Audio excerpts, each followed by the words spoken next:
Well, let's start with your newest project, keeping tobacco products out of the sight of consumers at retail stores. You plan on introducing this to the City Council.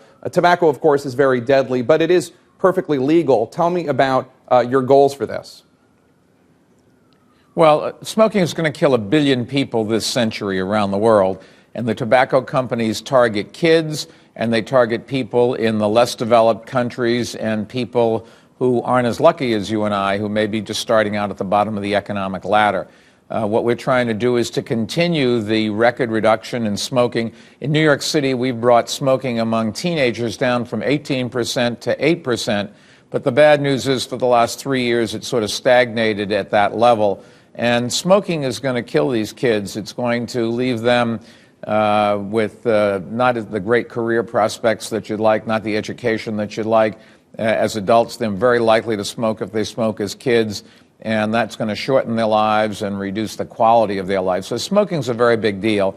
After New York City banned smoking, which we got a lot of grief about, I will say, I got a lot of one-fingered waves, as I would describe them, when I marched by bars on St. Patrick's Day, for example.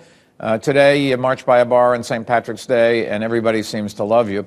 And because of what New York did, I think it's fair to say most cities in America, all of Western Europe, virtually all of Latin America, have now gone smoke-free. Well, sir, I know you reject the Nanny label. You consider yourself a health advocate. But you heard in the piece that introduced you, there is something of a backlash to the oversized soda ban or restriction. Do you think that it's possible that your actions when it comes to oversized sodas, sugary drinks, have created a backlash that could end up ultimately hurting your cause? You see what's going on in Mississippi, for example. Anything but, Jake, anything but the beverage companies can see that there's a train coming at them down the tunnel. It's not the light at the end of the tunnel.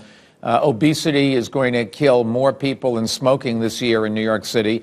Obesity, for the first time in the history of humanity, the effects of overeating are going to kill more people than starvation. Something like 60% of adults in some of our boroughs and 40% of the kids are overweight or obese. Across this country, across the world, obesity, unfortunately, partly because of American eating habits that have been exported overseas, is really getting to be as bad as smoking. It isn't quite there yet, but it's heading in that direction.